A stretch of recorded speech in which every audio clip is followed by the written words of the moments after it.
Have you ever read the Bible and had difficulty figuring out what the Bible verse was actually saying? The Sunday School Bible, SSB, gives you the answer you are looking for. The SSB gives you more than just a footnote. It gives you an actual paragraph explanation for each confusing verse and background as to why it was written that way and how you should interpret it with modern English.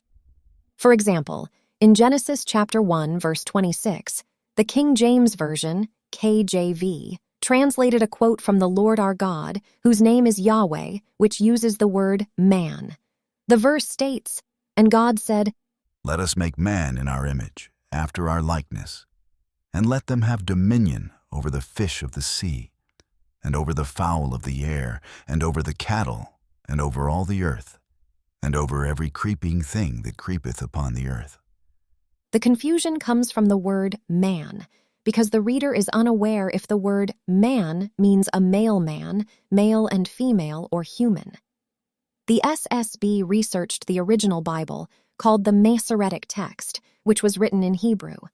The Masoretic text used a Hebrew term spelled Adam, lowercase a, which means human or male and female, rather than the term for a male man.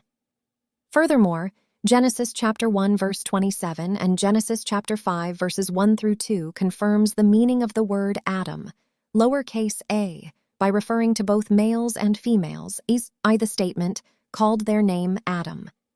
Here are the verses from the King James Version. Chapter 1 verse 27 states, "So God created man in his own image. In the image of God created he him. Male and female created he them." Chapter 5, verse 1 through 2 states, "This is the book of the generations of Adam. In the day that God created man, in the likeness of God made he him. Male and female created he them, and blessed them, and called their name Adam in the day when they were created."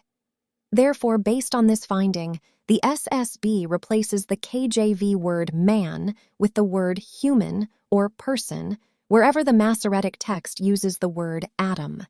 Using the word human or lowercase Adam instead of man will ensure the reader understands that God was referring to both males and females, not just males. Furthermore, the SSB transforms the archaic language of the KJV into easy-to-read and easy-to-understand American English outline format with red letters highlighting the direct quotes from God. Here is how the SSB transforms chapter 1, verse 26. Let us make humans in our image, after our likeness. Let humans have dominion over the following: the fish of the sea, the fowl of the air, the cattle, all the earth, and every creeping thing that creeps upon the earth. We hope you enjoyed our notes video. Please like, subscribe, and comment below. Join us for our next episode of Sunday School Bible Notes.